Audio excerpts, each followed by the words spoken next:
चलिए, कल हम लोग साबुन के बारे में पढ़ लिए थे ना। साबुन को आप लोगों को हम 3 फार्मूला बताए थे, याद है आप लोग को? एक पामेटिक से बना के, दूसरा स्टेरिक से बना के और तीसरा ओलिक से बना करके। तो साबुन के 3 मुख्यतः फार्मूला होते हैं, है ना। साबुन में तरह से क्या है, लवण है ना, क्योंकि उसमें भी क्या मिलाते हैं हम लोग, क्षार मिलाते हैं। तो क्षार मिलाने से क्या हो जाता है, न्यूट्रलाइज हो जाता है, यानी उदासीन हो जाता है। तो उस प्रकार वो बनता है। और आगे हम देखेंगे अपमार्जक क्या है। ठीक है, अपमार्जक को बोलते हैं सर्फ। क्या बोलते हैं? सर्फ। सर्फ देखे ना आप लोग, उसे बोलते हैं डिटर्जेंट। देखिएगा सर्फ वाला पर लिखा रहता है डिटर्जेंट पाउडर, तो क्या होता है, डिटर्जेंट पाउडर होता है ना। डिटर्जेंट पाउडर के बारे में देखेंगे कि अपमार्जक क्या होता है। क्वेश्चन ये रहा आपका, अपमार्जक या सर्फ, या इसे इंग्लिश में कहते हैं डिटर्जेंट।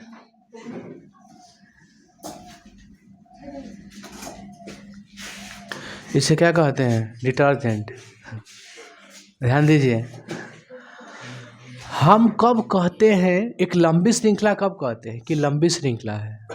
जब कार्बन की संख्या ज़्यादा होती तो उसे बोलते हैं लंबी श्रृंखला। आप ऐसे समझिए, अगर कार्बन 10 गो से ऊपर है तो कहिए उसको लंबी श्रृंखला वाले का ना। वो लंबी श्रृंखला वाले कार्बनिक यौगिक हो जाते हैं। तो इसमें भी क्या लगता है, लंबी श्रृंखला का उपयोग होता है। तो अगर इसको हमको कहना होगा, देखिए बनाने की विधि जब बताएंगे तो आपको क्लियर हो जाएगा। आप जानते हैं कि सर्फ का काम क्या है? गंदगी को हटाना, कपड़ा को साफ करना। क्या नहाने में प्रयोग करते हैं हम लोग सर्फ का? नहीं करते हैं ना, तो सिर्फ कपड़ा उपड़ा धोने में, मशीन वगैरह धोने में करते हैं। औद्योगिकरण में प्रयोग करता है कोई साफ करने के लिए मशीन वगैरह। तो ये सब में इसका प्रयोग होता है सर्फ का, यानी डिटर्जेंट का। लेकिन ये बनता कैसे, ये मसला यहाँ पे है कि कैसे कैसे बनता है। इसका शैम्पू भी बनता है, समझ गए आप लोग? जो शैम्पू होता है ना, शैम्पू भी डिटर्जेंट का बनता है, बट वो लिक्विड में रहता है, द्रवित अवस्था में होता है, सूखा पाउडर थोड़ा नहीं होता है। तो अपमार्जक जो होता है वो क्या होता है समझिए। हम कह सकते हैं कि लंबी श्रृंखला,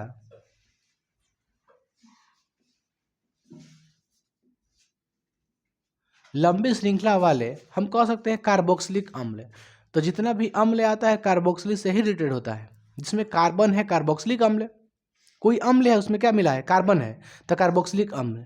तो कोई कोई कार्बोक्सिलिक अम्ल का अलग अलग नाम भी होता है। ठीक है, इसका जो नाम है आपका लंबी श्रृंखला वाले देते हैं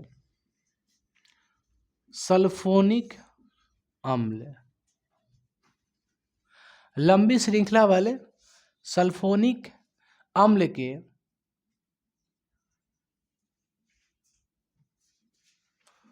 सोडियम लवण को अपमार्जक कहते हैं।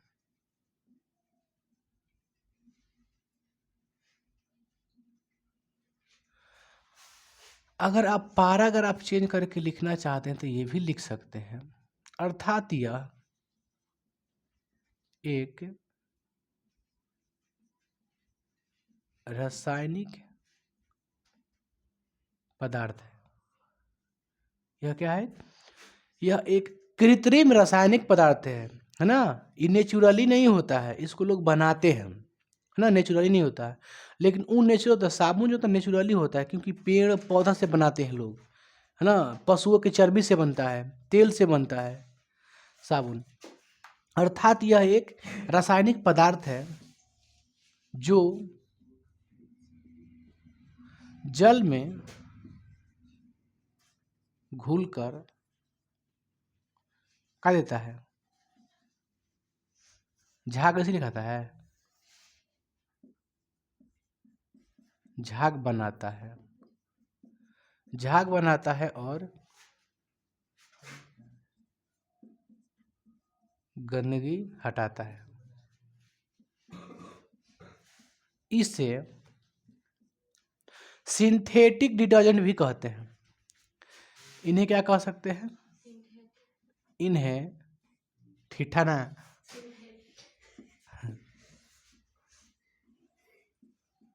Synthetic detergent.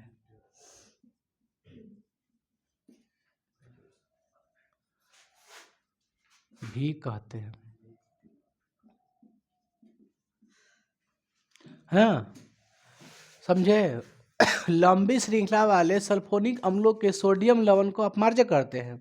आप चेंज करके लिख दीजिएगा कि अर्थात ये एक रासायनिक पदार्थ है जो जल में घुलकर क्या देता है, झाग देता है और क्या करता है, गंदगी को साफ करता है, हटाता है। इन्हें सिंथेटिक डिटर्जेंट भी कहते हैं। समझे आप लोग। चलिए बताइए, डिटर्जेंट में आप ब्रांड नेम जानते हैं?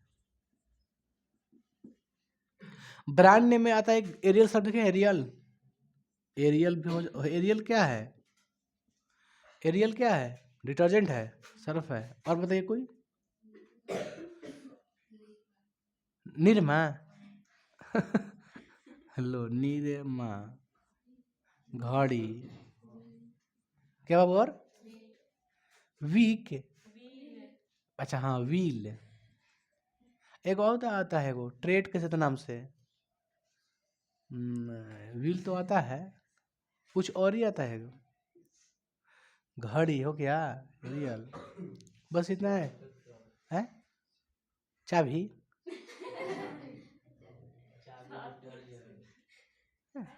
बढ़िया नाम बता, व्हील। एरियल बढ़िया होता है, सिर्फ महंगा आता है कुछ ज़्यादा।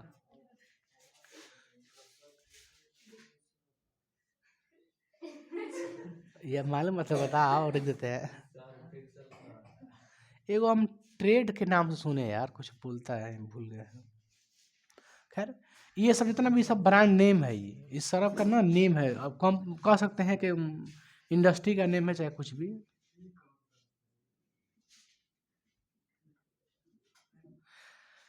इससे शैम्पू भी बनता है, इस बात को याद रखिएगा, हम लेते हैं।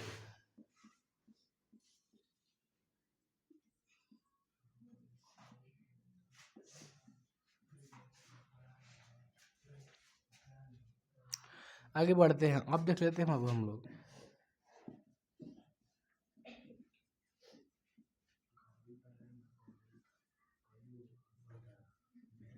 बनाने की विधि। क्या देखते हैं, बनाने की विधि। कुछ करना नहीं आपको, बनाने की विधि में सिंपल तरीका क्या है, सल्फोनिक अम्ल में, सल्फोनिक अम्ल में, या फिर कह सकते हैं कि लंबी श्रृंखला को SO3 से अभिक्रिया करके सल्फोनिक अम्ल बनाते हैं तथा उस सल्फोनिक अम्ल में सोडियम हाइड्रोक्साइड मिलाने के बाद सोडियम लवण की प्राप्ति होती है। सोडियम लवण बनता है जिससे डिटर्जेंट तैयार किया जाता है, चाहे जिससे डिटर्जेंट प्राप्त होता है, ऐसे कर सकते हैं। छोड़िए ना, हम लंबी श्रृंखला नहीं करते हैं, खाली सल्फोनिक से डायरेक्ट बताते हैं। देखिए,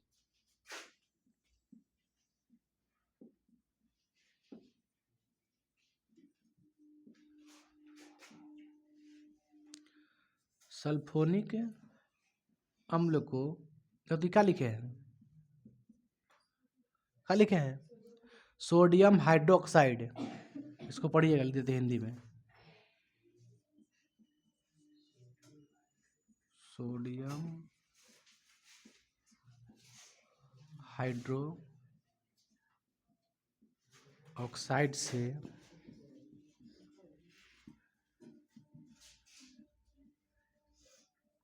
अभिक्रिया कराने पर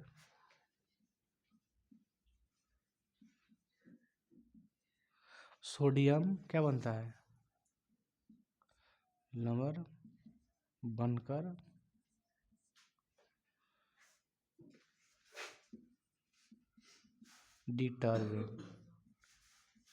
डिटर्जेंट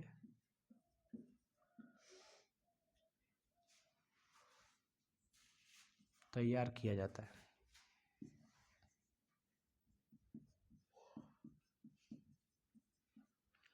सल्फोनिक अम्ल को सोडियम हाइड्रोक्साइड से अभिक्रिया कराकर सोडियम लवण बनाकर डिटर्जेंट तैयार किया जाता है, चाहे कराने पर लेते हैं, कराकर सोडियम लवण बनाकर। देखो अभिक्रिया, देखो सल्फोनिक अम्ल को अगर हम NaO से अभिक्रिया करेंगे कब बनेगा, सोडियम लवण बनेगा। उस सोडियम लवण से क्या बना देंगे हम, डिटर्जेंट पाउडर बना देंगे, है ना, डिटर्जेंट बना देंगे। उसको ठंडा किया जाता है तो हम लोग काटने लग सॉरी ठंडा नहीं करते हैं। इसके बाद ये क्या बनता है, पाउडर बनाते हैं इसको, इसी सोडियम लवण का बनते हैं पाउडर, चाहे सोडियम लवण को ही कहते हैं। इसका पूरा नाम होता है सल्फोनिक सोडियम लवण, है ना, सल्फोनिक अम्लों के सोडियम लवण, क्योंकि सल्फोनिक अम्ल क्या करते हैं, सोडियम लवण बदलते हैं, क्या मिला करके, NaOH मिला करके। मसला ये रहा है कि सल्फोनिक अम्ल किसे कहेंगे, है ना। तो सबसे पहले हम सल्फोनिक अम्ल बनाएंगे, उसके बाद दोबारा हम क्या करेंगे, अभिक्रिया कराएंगे, तब क्या बनेगा, सल्फोनिक अम्ल क्या बनेगा, सोडियम लवण। तो सल्फोनिक अम्लों के सोडियम, साबुन जो होता है ना आपका, जो आपका सर्फ होता है, जो आपका डिटर्जेंट होता है, मुख्य रूप से क्या होता है, सल्फोनिक अम्लों के सोडियम लवण होता है ना। इस बात को रखिए, क्योंकि पहले पहले क्या करते हैं हम लोग, सल्फोनिक अम्ल में बदलेंगे, उसके बाद उसको क्या करेंगे, सोडियम लवण बदलेंगे। तो पूरा उसका नाम बोलिए, सल्फोनिक अम्लों के सोडियम लवण होता है। देखिए ऊपर लिखे है कहीं ना कहीं, लिखे है कहीं, सल्फोनिक अम्ल के सोडियम लवण, सल्फोनिक अम्ल के सोडियम लवण। तो ये दो स्टेप में, पहले पहले सल्फोनिक अम्ल बनता है, उसके बाद वो क्या करते हैं, उसको सोडियम लवण बनाते हैं, वही सोडियम लवण का कहलाता है, सल्फ कहलाता है। देखो एग्जाम्पल नंबर 1 लेते हैं, तैयार करते हैं मटेरियल, उदाहरण बाबू आ रहा है 1, उदाहरण 1। अब यहाँ से बनाते हैं, ये तो उदाहरण 1 हो गया।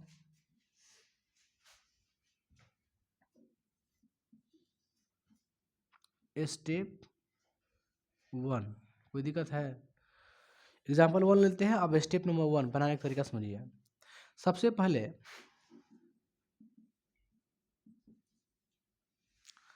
लंबी श्रृंखला को, है ना, लंबी श्रृंखला को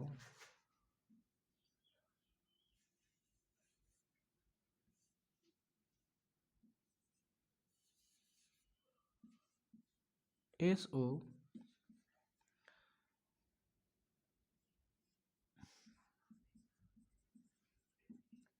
SO3 या H2SO4 से, SO3 से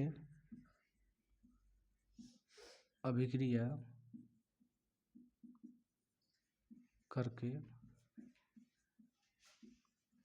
सल्फोनिक, आ रहा है,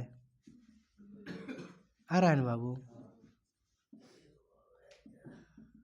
ये देखिए फर्स्ट स्टेप है, क्या लिखे है, लंबी श्रृंखला को SO3 या H2SO4 से अभिक्रिया करके किसमें बदलना है, हमको सल्फोनिक अम्ल में बदलना है, लंबी श्रृंखला वाले को। तो एक होता है आपका नामकरण, अगर यूपी का नाम देखेंगे तो लॉरिल सल्फेट होता है, लॉरिल क्या था बाबू, लॉरिल सल्फेट होता है, जिसका सूत्र क्या होता है, ध्यान दीजिए। आप लंबी श्रृंखला को, बाबू यहाँ पे एग्जाम्पल ले लें, ध्यान दीजिए, यहाँ पर आ जाएगा, लिख दें। देखो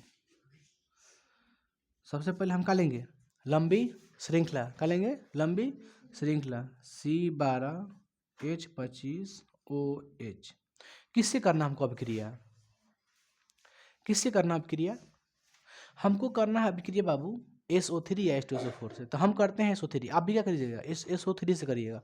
H2SO4 से जब करिएगा ना, तो मुख्य रूप से वास्तविकता बैलेंस ना, बैलेंस में नहीं आ पाएगा, कहीं कहीं जो हाइड्रोजन है, हाइड्रोजन की संख्या क्या होती है, ज़्यादा हो जाएगी। तो हम इसलिए H2SO4 से अभिक्रिया करके हम SO3 से हमेशा करेंगे, क्योंकि जब आप H2SO4 से खींचे तो कोई दिक्कत नहीं है, लेकिन क्या होगा, दोनों तरफ बैलेंस में नहीं रहेगा, वो संतुलित रासायनिक अभिक्रिया नहीं हो पाएगा, एक तरफ हाइड्रोजन ज़्यादा हो जाएगा। तो इसलिए हम लोग अगर संतुलित लेके चलना है तो हमको SO3 से करना है ना। चलो तो हम क्या करेंगे बाबू, किससे करेंगे अभिक्रिया, SO3 से करेंगे, कर दिए, बताओ क्या बनेगा, C12 बनेगा, H25 बनेगा, अब क्या बनेगा, OSO3H, ये बनेगा इतना, समझे आप लोग। देखो C12H25OH प्लस SO3, तो हमने क्या बनाया, कहीं आप मिस्टेक लगा तो कहिएगा हमसे, ध्यान दीजिए। ओ कै गो यहाँ पे है, 4 गो है, यहाँ पे देखो तो ओ कै गो है, एक गो यहाँ पे है और 3 गो यहाँ पे, 4 गो है। एच यहाँ कै गो है, एक गो है, तो यहाँ भी एक गो एच है, पची है तो ज्यों का त्यों है, इसमें कहाँ चेंज किया, हमने क्या लगा दिया, हाइड्रोजन लगा दिया, दोनों बैलेंस में है कि नहीं है। चलिए अब आगे बढ़ते हैं। हम बताएं अभी कि हमको लंबी श्रृंखला वाले जो यौगिक है, हालांकि यौगिक कहेंगे नहीं, थोड़ा थोड़ा यौगिक है, इसको यौगिक नहीं बोलेंगे। यौगिक हम तब बोलते हैं जब 10 से नीचे होता है कार्बन की संख्या, है ना। तो ध्यान दो, ये जो हमारे यौगिक है, मान लो यौगिक है, इसको हमने किस में बदल दिया? ये क्या है? सल्फोनिक अम्ल है। क्या है? सल्फोनिक अम्ल है। इस बात को याद रखिए, क्या है? सल्फोनिक अम्ल है। इसको हमने लंबी श्रृंखला को हमने क्या कर दिया? SO3 से अभिक्रिया करके हमने क्या बनाया? सल्फोनिक अम्ल बनाया। तो हम इसको क्या कहेंगे? ये क्या है मैया? लिख दे, लिख दे बाबू।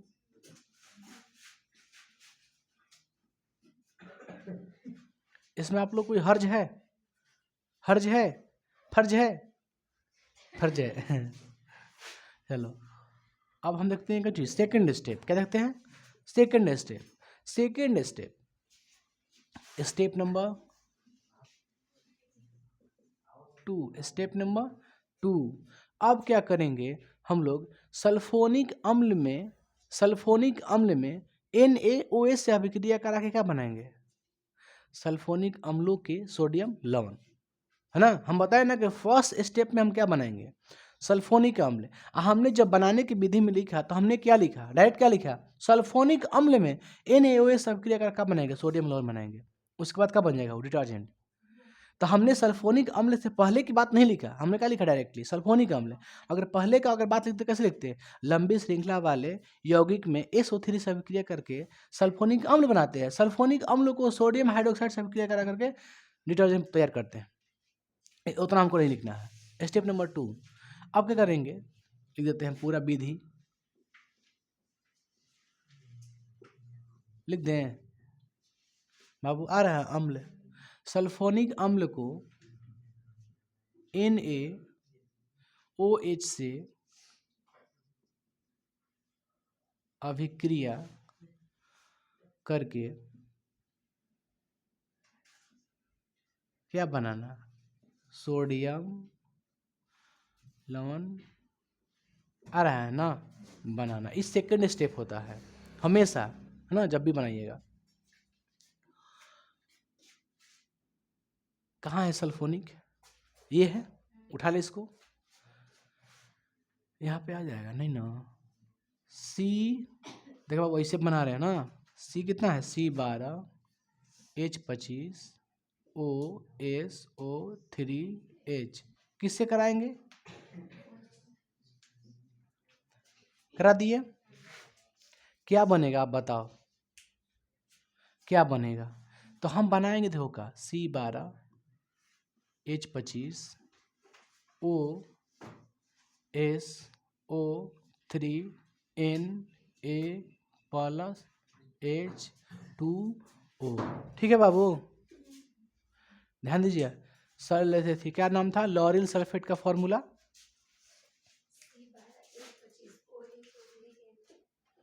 OSO3Na। बात समझे आप लोग? हमने हाइड्रोजन का विस्थापन कर दिया।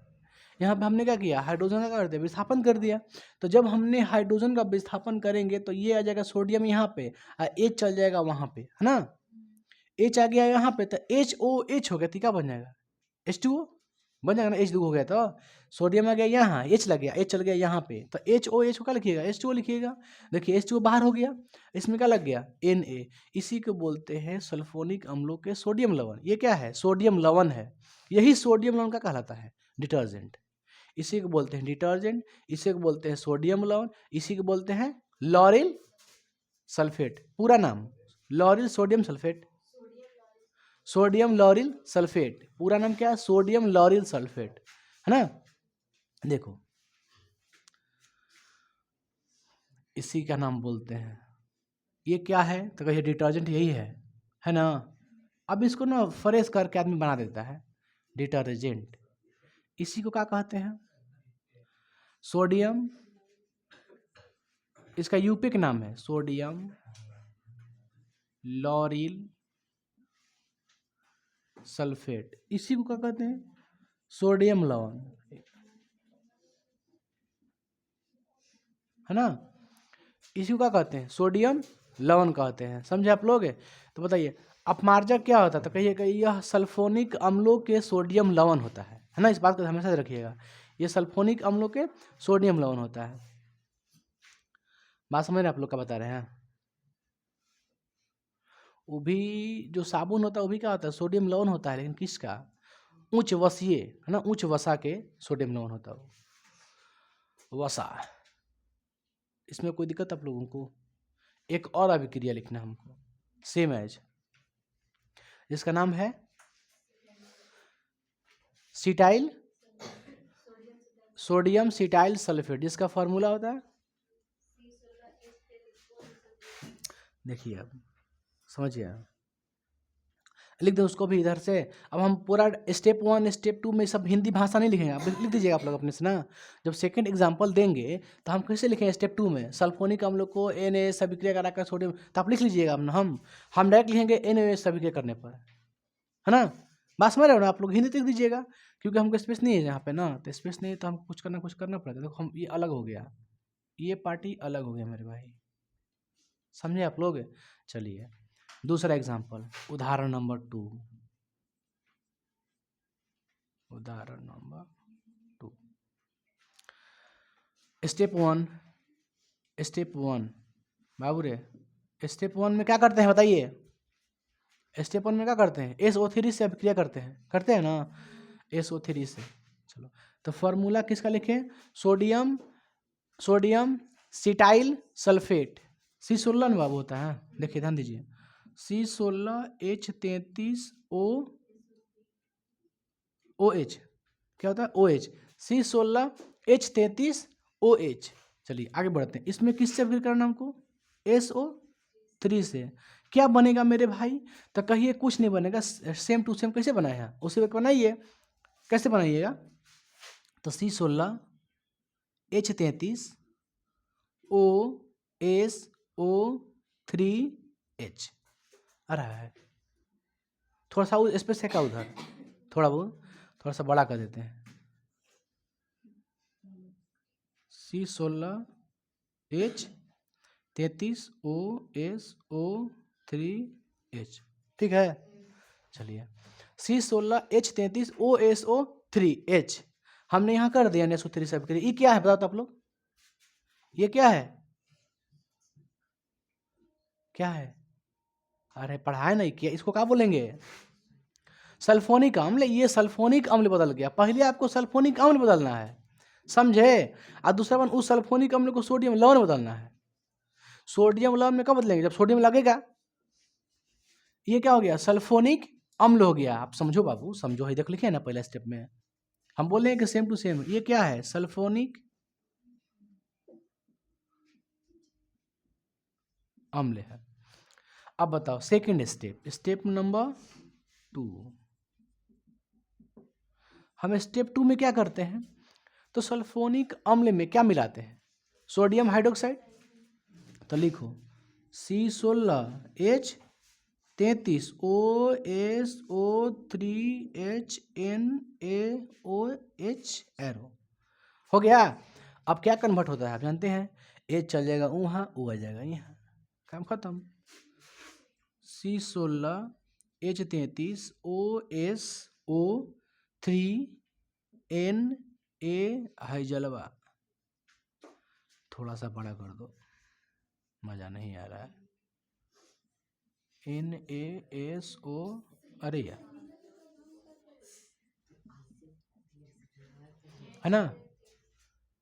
सॉरी 3 क्या लिखे हैं उसमें? कहीं लिखे हैं क्या 3? ध्यान नहीं दिए, स्पीड में लिख दिए। देखो C16H33OSO3H प्लस NaOH, ये हो गया Na। ये बताओ क्या है? डिटर्जेंट। और क्या है? सोडियम लवण। और क्या है? Sodium cetyl sulphate, sodium cetyl sulphate, इसी को बोलते हैं मैया डिटर्जेंट या सोडियम लवण, या इसी का यूपी का नाम क्या है? सोडियम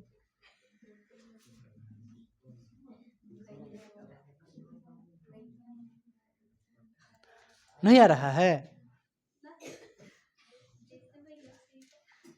इसी का कहते हैं, इसका नाम है सोडियम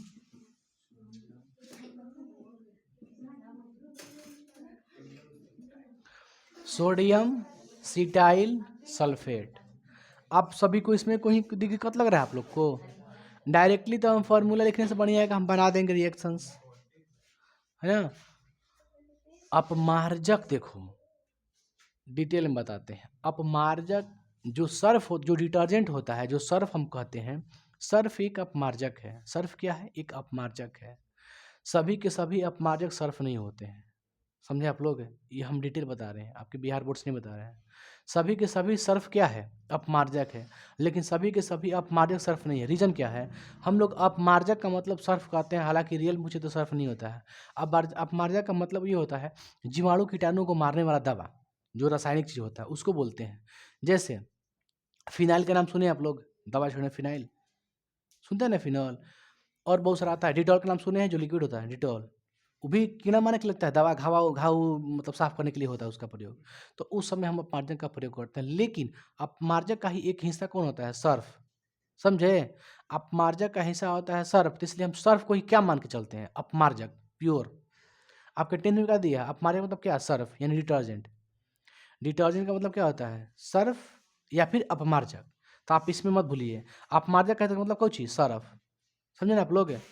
तो अब बताओ, सरफ से आपने क्या सीखा? सरफ जो है झाग बनाता है। कठोर से कठोर पानी में भी क्या बना सकता है? झाग बनाता है। जिद्दी से जिद्दी धब्बा क्या करता है? साफ कर देता है। नहीं आता प्रचार में, जिद्दी से जिद्दी मतलब जिद्दी मतलब नहीं जो छूटता है, खत्म होता है साबुन से। तो जिद्दी से जिद्दी धाग को भी क्या करता है? गंदगी को भी साफ कर देता है। नहीं, जो भी दाग होता है एकदम पूरा एकदम, जैसे ग्रीस का, मोबिल का, ये सब का, तो क्या करता है? वो झाग बना के उसको साफ कर देता है। उसमें मिसेल बनता है, मिसेल पता है ना। तो ये सब है ना, कठोर जल में भी बहुत बढ़िया से घुलता है और झाग बनाता है। लेकिन जो आपका साबुन है झाग नहीं बनाता है कठोर जल में।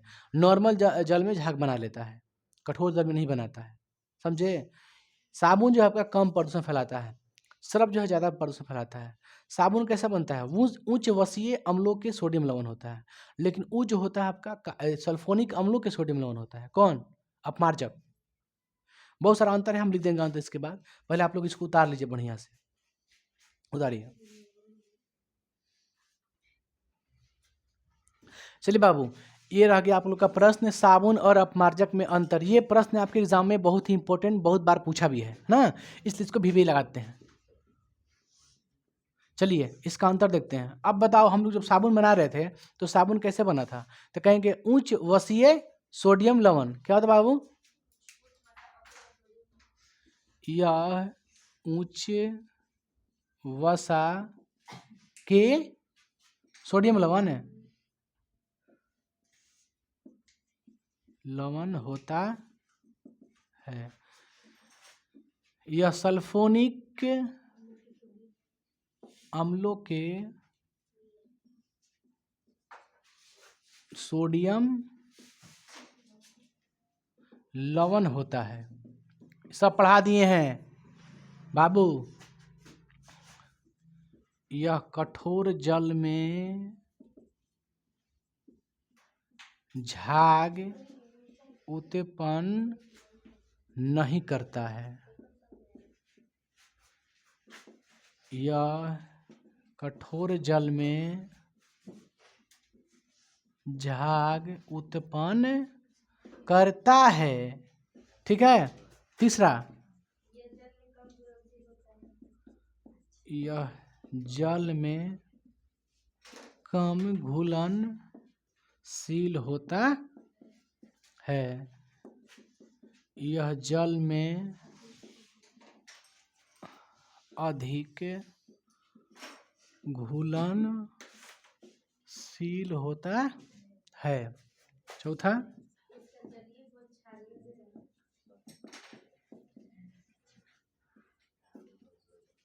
इसका जलीय घोल क्षारीय होता है। इसका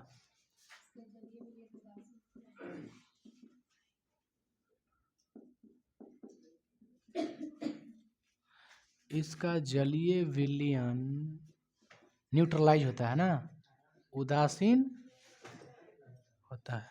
चलिए 5वां,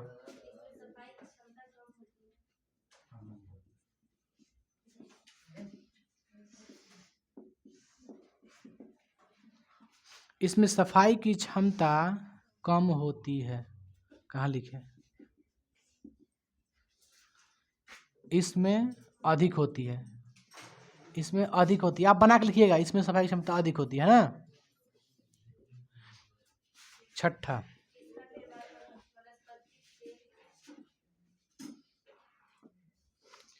इसका निर्माण वनस्पति तेल या पशु की चर्बी से ना, चर्बी से होती है। यह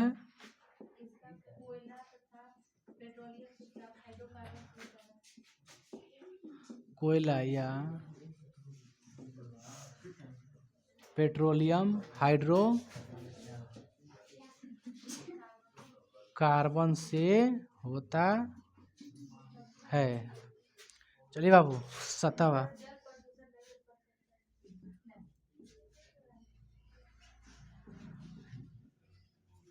यह जल प्रदूषण उत्पन्न नहीं करता है। यह करता है, यह जल प्रदूषण उत्पन्न करता है। और कुछ?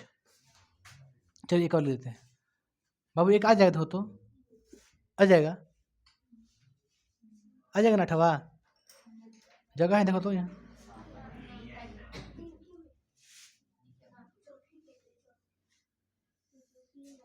चलो यहाँ पर दोनों को लिख देते हैं ना। 8वां उधर ऐसे लिख दे रहे हैं, इसीलिए ऐसे करते हैं ना, ठीक है ना। यह नहाने और कपड़ा साफ करने में प्रयोग होता है। और यह कपड़ा और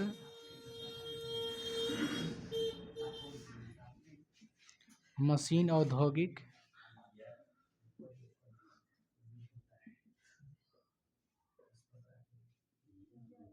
कपड़ा, बर्तन, मशीन आदि साफ करने में प्रयोग।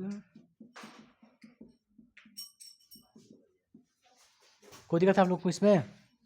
इसमें कहीं कोई दिक्कत है? देखिए, यह उच्च वसा के सोडियम लवण होता है, यह सल्फोनिक अम्लों का सोडियम लवण होता है। यह कठोर जल में घुलता है, झाग बनाता है, नहीं बनाता है, ये बनाता है। यह जल में कम घुलता है, ये ज़्यादा घुलता है। यह इसका जलीय कैसा होता है? विलयन क्षारीय होता है। इसका कैसा होता है? उदासीन होता है। इसमें सफाई की क्षमता कम होती है, इसमें ज़्यादा होती है ना। सरफ मतलब कि हर चीज़ में सरफ इससे ज़्यादा है ना, बेनिफिट ले है। बट इसको हम नहाने में यूज करते हैं, इसका नहाने में यूज नहीं करते हम लोग। इसका निर्माण वनस्पति तेल से होती है और इसका निर्माण पेट्रोलियम और हैथी से होता है, कोयला से होता है। यह जल में प्रदूषण बनाता है, ये नहीं फैलाता है। और इसका प्रयोग, साबुन का प्रयोग नहाने में और कपड़ा साफ करने में करते हैं कि नहीं करते हैं। लेकिन इसका प्रयोग मशीन, बड़े बड़े उद्योग है ना, उद्योग को साफ करने में किया जाता है। समझे आप लोग? अब बस लास्ट पॉइंट पढ़ लेते हैं, इसको मिटा दें हम लोग, इसको उतार लीजिए।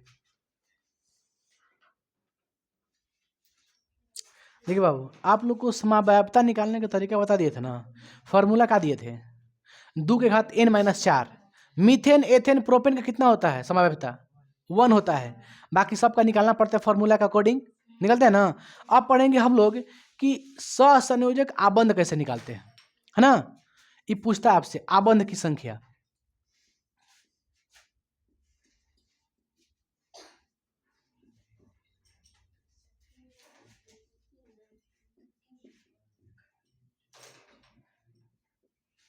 आबंध मतलब क्या होता है? बॉन्डिंग, है ना, बॉन्ड। क्या लिखे हैं? सहसंयोजक आबंध ज्ञात करें। कैसे सहसंयोजक आबंध ज्ञात करते हैं? पहला क्वेश्चन, मेथेन, मेथेन में आबंधों की संख्या बताओ। मेथेन में मेथेन का फॉर्मूला क्या होता है? CH4।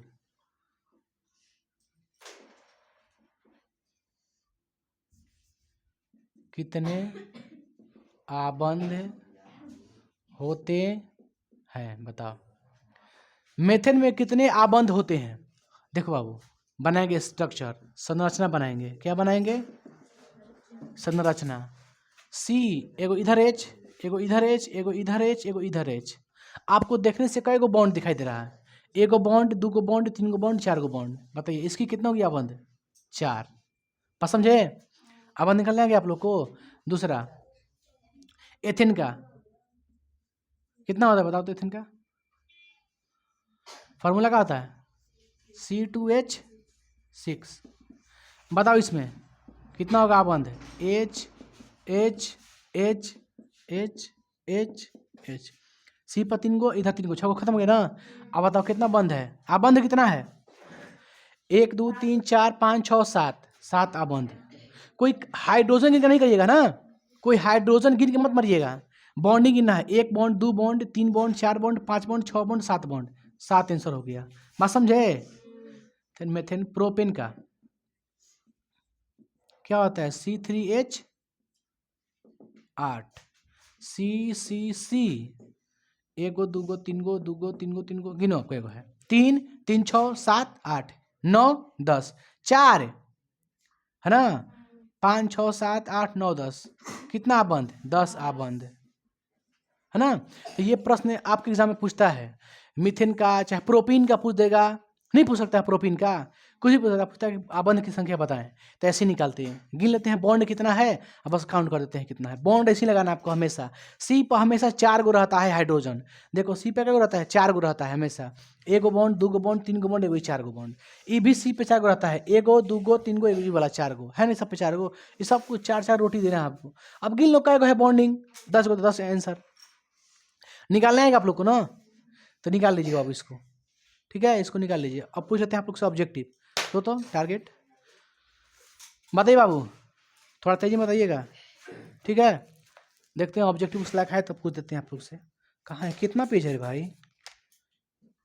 एक बहुत ज़्यादा है, यहाँ तक है ना रे भाई। बताओ तो, इलेक्ट्रॉन के स्थानांतरण से बने यौगिक को क्या कहते हैं? कार्बनिक, सहसंयोजी यौगिक, वैद्युत संयोजी यौगिक, इनमें से कोई नहीं। बताइए इलेक्ट्रॉन के स्थानांतरण से क्या होगा? वैद्युत संयोजी यौगिक है ना, क्योंकि सहसंयोजक यौगिक में दोनों क्या होता है? अधातु अधातु होता है। इसमें इलेक्ट्रॉन का स्थानांतरण नहीं होता। इलेक्ट्रॉन का स्थानांतरण वहां पे होता है जहां प्लस और माइनस हो। समझे आप लोग? तो सहसंयोजी आयन होगा तो उसमें भी होगा ये चीज। आयनिक यौगिक, आयनिक यौगिक कहते हैं कौन? वैद्युत संयोजी। वैद्युत संयोजी, विद्युत में ही इलेक्ट्रॉन का स्थानांतरण होता है। सहसंयोजक यौगिक में सब के सब का होता है? अधातु होता है। तो अधातु कभी एक दूसरे से क्या होता है? इलेक्ट्रॉन का त्याग नहीं करता है, ग्रहण नहीं करता है किसी से।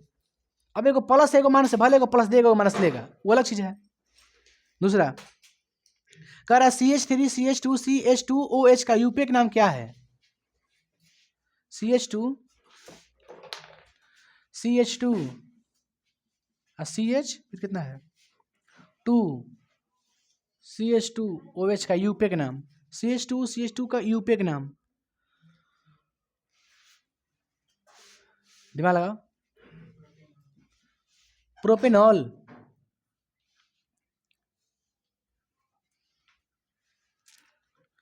कितना प्रोपेनॉल? 1 2 3, कितना? 1 ना। ठीक है, निम्न में से कौन संतृप्त हाइड्रोकार्बन है? संतृप्त हाइड्रोकार्बन है एल्केन, एल्कीन, एल्काइन। एल्केन ना। चलिए, एथिलीन का यूपेक नाम क्या है? एथिलीन का यूपेक नाम एथेन, एथाइन, एथीन। एथीन को ही क्या कहते हैं? एथिलीन।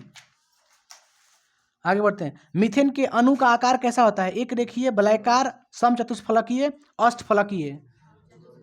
चतुष्फलकीय, समचतुष्फलकीय। चलिए, निम्नलिखित में कौन सहसंयोजक यौगिक है? KCl। कौन सहसंयोजक यौगिक है? KCl, MgCl2, CH4, NaCl। CH4 दोनों देखिए क्या है, CH क्या है, अधातु है, हाइड्रोजन क्या है, अधातु है। इस सब में धातु अधातु दिया ऑप्शन में। देखो पहले बोलते SKCl, तो के क्या है, पोटेशियम, यम है तो क्या है, धातु है, ये तो होगा नहीं सहसंयोजक यौगिक। MgCl2 मैग्नीशियम, मैग्नीशियम ये भी नहीं होगा। एक है NaCl सोडियम, ये भी नहीं होगा। एक दिया CH4, ये क्या है, सहसंयोजक यौगिक। सहसंयोजक यौगिक में दोनों क्या होता है, अधातु। बार बार हम कहते हैं। वेल्डिंग में किस गैस का प्रयोग करते हैं, methane, ethyne, ethane, ethene. Welding में बताए थे बाबू ये चीज, लेकिन सातवां बताए थे। एसेटिलीन, एसेटिलीन जो होता है क्या बोलते हैं, एसेटिलीन साधारण नाम है। किसको बोलते हैं एसेटिलीन, एसेटिलीन को ही हम बताए थे वहाँ पे एल्डिंग में, वेल्डिंग वेल्डिंग में प्रयोग करते हैं उसका, है ना, जो कृत्रिम रूप से फल पकता है। बोलिए ना। एथाइन, एथाइन को ही बोलते हैं। C2H2 का बोलते हैं, एथाइन बोलते हैं। C दू रहेगा ना, H दो गिना से दो कम होता है ना, तो दो के 4 में से 2 कटा 2 बचेगा, तो C2H2 होगा। C2H2 को एसिटिलीन बोलते हैं, और उसी का यूपेक नाम का एथाइन नाम है। तो एथाइन का ही प्रयोग करते हैं वेल्डिंग में, जो वेल्डिंग मारते हैं ना, उसी वेल्डिंग में। अच्छा बताएं कभी आप लोग खड़िया का रासायनिक सूत्र, खड़िया का रासायनिक सूत्र बताएं कभी, आपको ध्यान नहीं है। खड़िया है ना, तूतिया, इसे पता है आप लोग, याद नहीं है बट याद कर लीजिए इसको। सोडियम फॉस्फेट का अणुसूत्र क्या होता है, सोडियम फॉस्फेट का, ये सब याद कर लीजिएगा बाबू, सब लिखवाए हैं।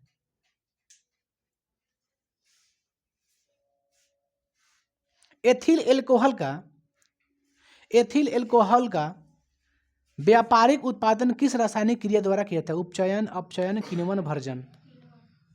किण्वन होगा 10 का, ठीक है। अभिक्रियाशील समूह CO कहते हैं, CO क्या है, अभिक्रियाशील समूह CO से बड़ा है उसको क्या कहेंगे, मतलब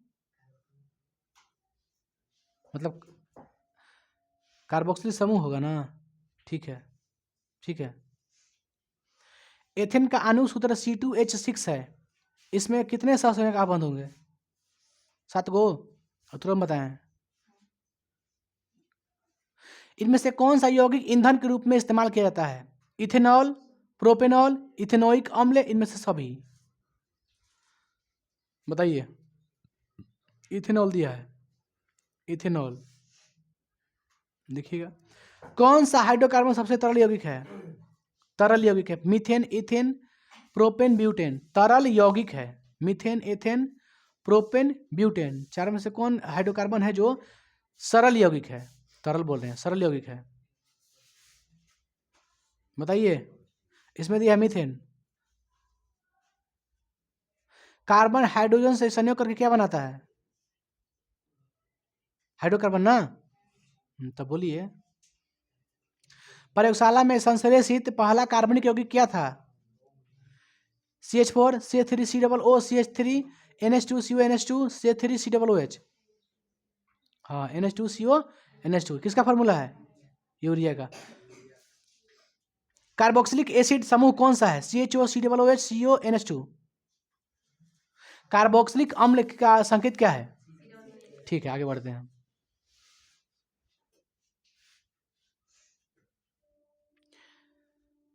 CnH2n+2 किसका सामान्य सूत्र है,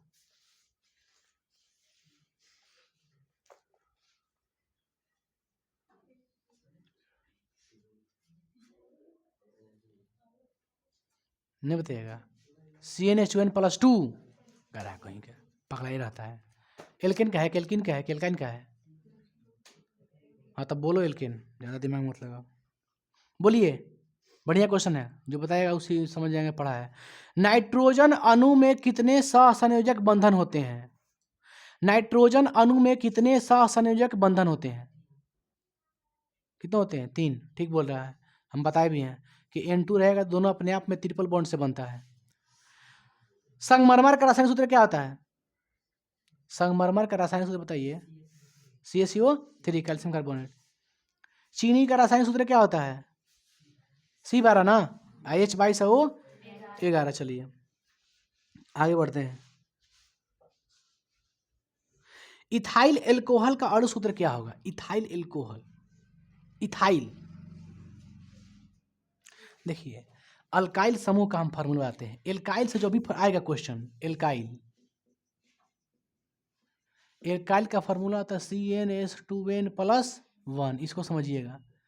जैसे मिथाइल, एथाइल, एक ज़्यादा रहेगा उसमें, दू कम चाहे दुगना चाहे दू से अधिक इना रहेगा, एक ज़्यादा रहेगा, तो एक ज़्यादा रहेगा तो इथाइल ग्रुप का आ जाता है। इथाइल हम आपको नहीं बताए, बताते हैं आपको, एल्काइल ग्रुप का है, ठीक है। अब बताओ मेथ रहेगा तो क्या बोलिएगा?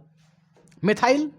एथ रहेगा तो एथाइल, मतलब एल्काइल का है तो एल्काइल, आई लगाना है आपको। मिथाइल, एथाइल, प्रोपाइल, ऐसा ही है ना।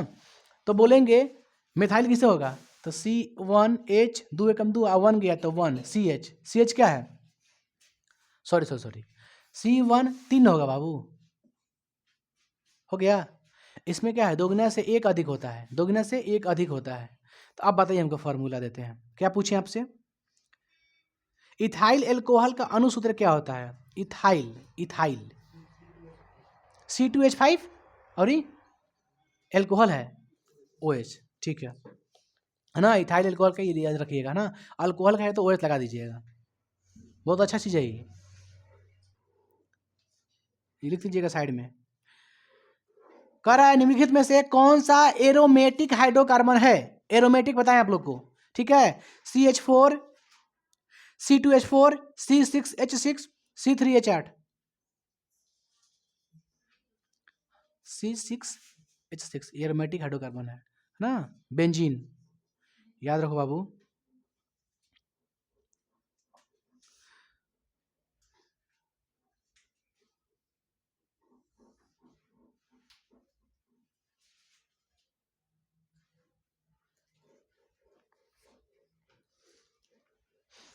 सबसे कठोरतम तत्व कौन है? हीरा। अक्रिय तत्व कौन है? कार्बन, हीलियम, सोना, हाइड्रोजन। हीलियम, हीलियम ना जितना भी 18 ग्रुप में है ना, कोई भाग नहीं लेता है अभिक्रिया में, सब संतुष्ट रहता है। क्लोरीन की संयोजकता कितनी होती है? 1, 2, -1, -2।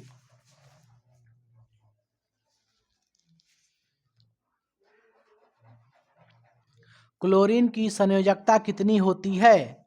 भैंस लेकर बैठा है, बताओ कितना बाबू? मालूम नहीं आप लोग को? आ रहा है कुछ नहीं। क्लोरीन का 17 होता है, एक होगा 2, 8, 7, लास्ट में कितना आ रहा है? 7। तो हम बताएं कि जब 4 से बेसी रहेगा तो 8 में से घटाना है आपको, ठीक है। 3 से बेसी रहेगा तो 8 में 7 घटाओ 1 बचेगा। संयोजी भले होगा 7, संयोजी स्वयं वही हो जाता है, लेकिन संयोजकता के लिए 8 में से घटाते हैं। चलो आगे बढ़ते हैं। बायोगैस के मुख्य अवयव कौन होते हैं? बायोगैस के मुख्य घटक कौन होते हैं? Butane, propane, methane, ethane. पढ़ाए हैं बाबू, हैं? ब्यूटेन ना, ब्यूटेन एलपीजी में प्रयोग करते हैं। मीथेन का प्रयोग बायोगैस, आप बायोगैस से क्या तैयार करते हैं? सीएनजी। पढ़ाए हैं बायोगैस, बोले हैं कि मीथेन गैस अधिक मात्रा में सीएनजी में होता है। सीएनजी का कृत्रिम से बनाने के लिए बायोगैस का प्रयोग करते हैं, चाहे गोबर गैस कह सकते हैं उसको। उसमें मीथेन अधिक मात्रा में होता है, एलपीजी में होता है ब्यूटेन अधिक मात्रा में। बस बेंजक चूर्ण का फॉर्मूला बताइए।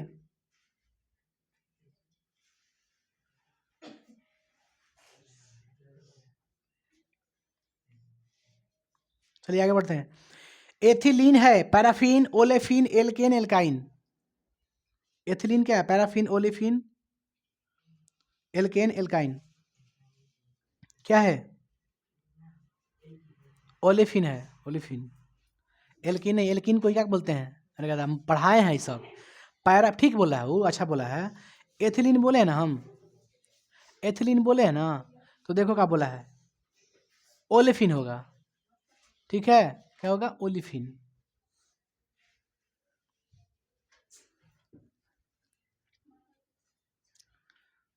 ग्लूकोज में कार्बन कितने अणु होते हैं? बताओ। 6। ग्लूकोज का विखंडन, ग्लूकोज का विखंडन पाइरूवेट में होता है। यह प्रक्रम संपन्न होता है केंद्रक में, माइटोकॉन्ड्रिया में, कोशिका द्रव में, हरित लवक में। ग्लूकोज का विखंडन पाइरूवेट से होता है, ठीक। यह प्रक्रम संपन्न होता है केंद्रक में, माइटोकॉन्ड्रिया में, कोशिका द्रव में, हरित लवक में। क्या इसमें होगा? माइटोकॉन्ड्रिया में ये हम पढ़ा दें कहाँ, यहाँ पढ़ा है बायोबियस ऑप्शन और बायोबियस ऑप्शन बताए हैं कहीं ना कहीं, आप ध्यान दीजिएगा।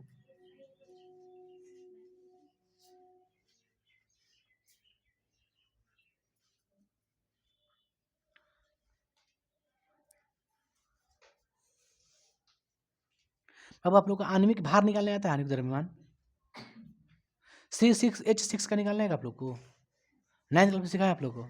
आणविक द्रव्यमान चाहे आणविक भार निकालने के लिए भार याद करना पड़ता है आपको। कार्बन कितना भार कितना होता है 12, सम संख्या का क्या होता है दोगुना होता है, अब 20 दोगुना से अधिक होता है।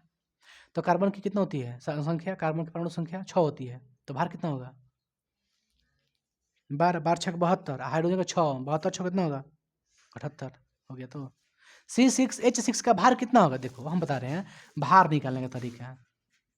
C6H6 का आणविक भार, आणविक भार देखो बाबू ध्यान दीजिए कैसे निकालते हैं भार, कैसे निकालते हैं। पहले इसका आपको जाना पड़ेगा भार कितना होता है, याद करना पड़ेगा। हम सिखाए भी हैं कि दोगुना कर देते हैं जब होता है सम संख्या, क्या करते हैं दोगुना। बताओ कार्बन सम संख्या है कि नहीं है, है कि ना सम संख्या, कैसे, क्योंकि कार्बन की परमाणु संख्या कितना होती है 6 होती है ना।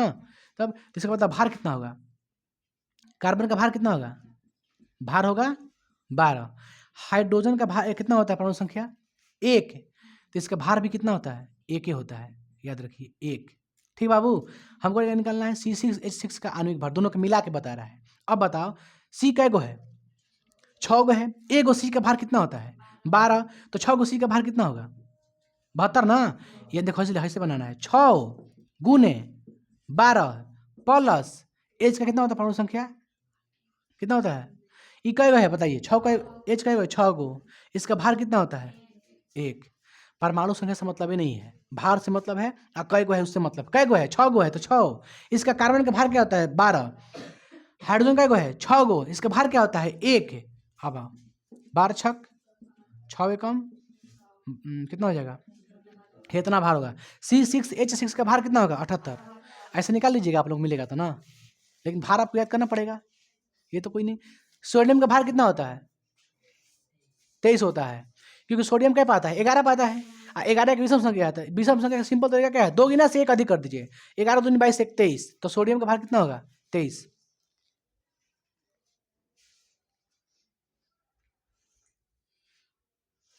बता बाबू,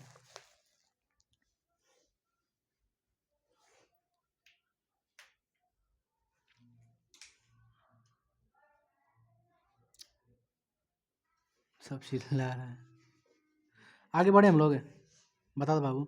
घरेलू गैस का प्रमुख अवयव क्या है, मेथेन ब्यूटेन एथेन प्रोपेन। घरेलू गैस का मुख्य अवयव क्या होता है, methane butane ethane propane, butane. बताओ तो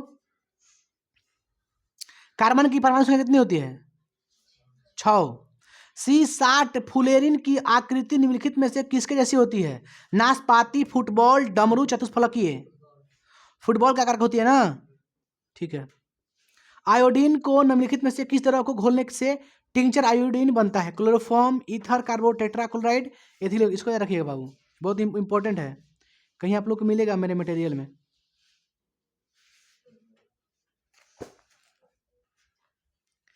एथेनॉल को क्या कहते हैं, एथेनॉल को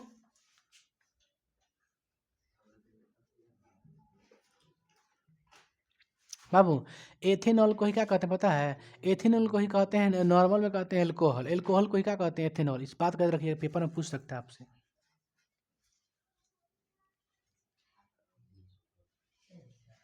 एथेनोइक अम्ल को सामान्यतः क्या कहा जाता है, सिट्रिक अम्ल, एसिडिक अम्ल, बेंजोइक अम्ल, टार्टरिक अम्ल। एथेनोइक अम्ल को क्या कहते हैं, सिट्रिक, एसिडिक, बेंजोइक, टार्टरिक। बताओ ना हमें। एसिडिक अम्ल बाबू,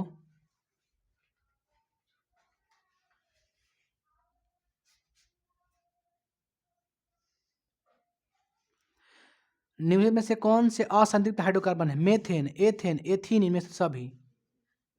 बोलो एथीन, बोलो कस के बोले बाबू, आप लोग काहे कमजोर है पढ़ने लिखने में बाबू, हम बहुत पछताते हैं आप लोग को पढ़ा करके।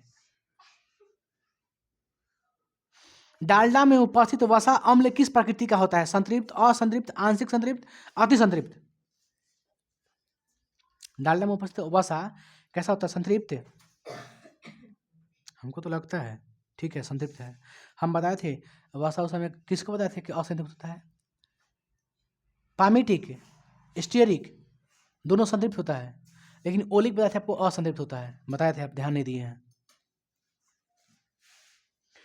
देखिए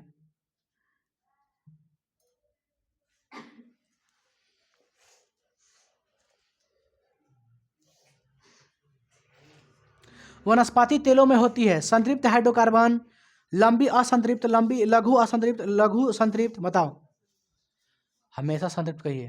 क्या कहिए? ए बाबू दिया है असंतृप्त। वनस्पति तेलों में क्या होती है? हाँ बाबू, बाबू एक सेकंड बस 2 मिनट बाबू, भाई रे प्लीज। आ रहे हैं बाबू, बस आ रहे हैं, आ गए हैं, बस आ गए, छोड़ दो। कौन जा रहा है? कल 1-2 मिनट आ रहे हैं, कुछ काम है, बस खत्म हो गया, ऑब्जेक्टिव पूछ रहे हैं। चिल्ला मत, भाग घर यहाँ से।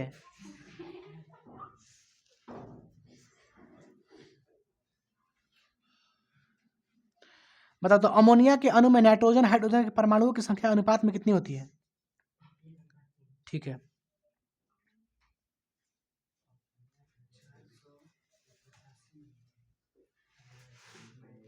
निम्न में कौन कमरे के तापक्रम पर द्रव होता है? Ethane, ethyl, ethanol, methane.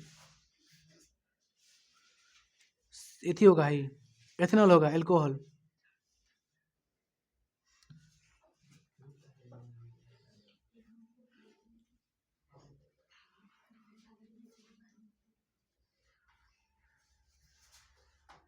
चलिए हो गया बाबू, ये चैप्टर पूरी तरह से खत्म हो गया। कुछ कुछ पॉइंट से आपको याद करना पड़ेगा, ठीक है?